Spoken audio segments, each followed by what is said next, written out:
this remarkable run by the United States national team at the 2002 FIFA World Cup. It's better than they've ever done in the modern era. But we have done enough to earn respect around the world. 2002 had been a banner year for American soccer. The U.S. had just come off a highly successful run in the World Cup, and the soccer buzz had continued right into the 2002 MLS Cup. All eyes were now on the highly anticipated sold-out match between LA and New England. The newly opened Gillette Stadium in Foxborough, Massachusetts would set the stage. For many years, I don't think we'd ever see or be at an MLS championship game where we'd sell out a football stadium. This stadium will be packed with Revolution fans and folks that are experiencing probably the best MLS championship game in our history. To have it to be the MLS Cup in our first year opening the stadium, we're pretty excited about it. LA had their work cut out for them. They had been defeated in their last 3 Cup appearances. Now they were facing the New England Revolution at home in their first MLS Cup. Good. Thank you. 2002, we were going in to work harder and better and smarter. Brought in some new acquisitions with Carlos. Everything was focused just on soccer, soccer, soccer. American professional soccer would again set a high mark. A record crowd of over 61,000 filled Gillette Stadium with the hope of seeing their hometown capture its first MLS Cup. It was the largest crowd in MLS Cup history, as well as New England soccer history. I wasn't intimidated, in that game at all. I kind of liked it because everybody was looking at us as the underdog, because you had 60-some thousand fans, 90% of them cheering for, the Revolution. It was so damn loud, I couldn't hear the guy next to me. I remember thinking, what does this mean? And here we are again in New England, and there's 60,000 people here. 2 words we spoke about, can and will, because we can and we will. You guys deserve to be here, every one of you. So let's bring it home, boys. 1, 2, 3. There's a record crowd in Foxborough. Better than 61,000 are watching this. In the early stages of the match, both sides dug in defensively. And Hendrickson swept it away. LA's Carlos Ruiz and New England's Taylor Twellman were the league's top 2 goal scorers. Both were effectively held in check for the entire first half. It was my job at that point, being captain of the team, to try to get my team focused to go out and play and do the right thing. New England and LA, neither team has ever won an MLS Cup. 4th try for LA. As the standoff and frustration intensified, the play became increasingly physical. We've seen the physical play as you would expect in a championship game. It's intimidation, folks. This was a very physical game all the way around. It was a situation I was matched up against, a former player of mine with Franchino, going one-on-one. There's a few times where I get smacked around by him.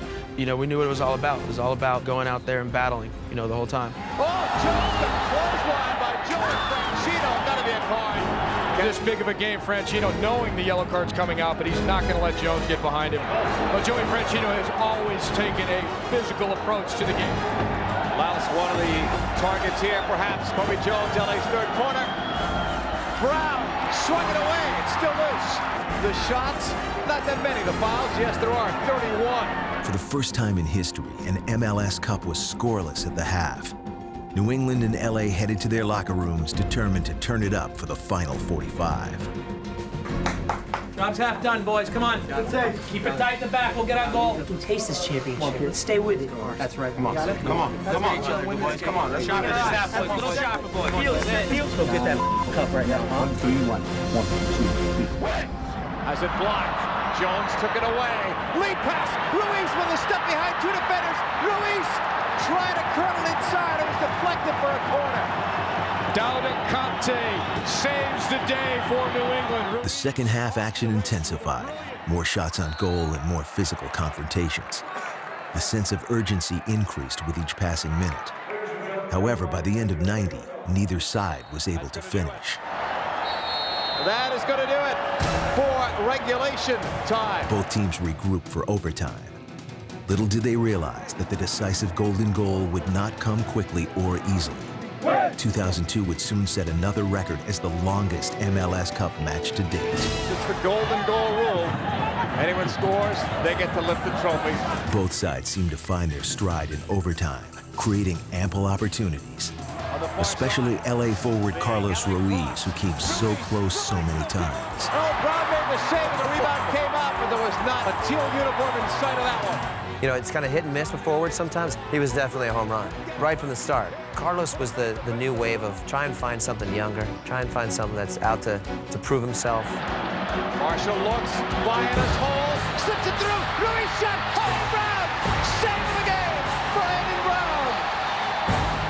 New England came closest on a deflected outside shot that brought the crowd to its feet. Griffith settles, it's deflected off the crossbar. Deflects off our guy, goes up and over, and I see Kevin going, oh no, it's coming down. I'm just like, God, no, it's not going in. And I'm just like, oh, thank God. We've seen it at both ends now.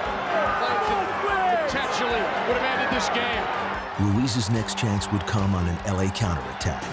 His perfect placement would ultimately seal New England's fate. Step behind the fence, Ruiz is in, Ruiz is shot, Ruiz ends it, LA are the champions. LA would no longer be haunted by their past MLS Cup defeats. That was probably one of the best game-winning goals and best reactions that I've seen. It mattered to him, you know, and you can just see it in his face. Special moment for me, and I think everybody on that team, and especially a lot of other players that have been through a lot of the finals to actually finally get one. Cannot call the Buffalo Bills anymore. On their fourth try, they get the win. It's been an unbelievable year, you know, for U.S. soccer, playing so well in the World Cup. For myself and LA Galaxy, you know, I mean, coming out and winning the MLS championship, I don't think it gets much better than this. You know, just to be able to actually hold it up and be part of the team that's up there cheering and yelling with the ole, ole, ole, you know, it's kind of a nice switch.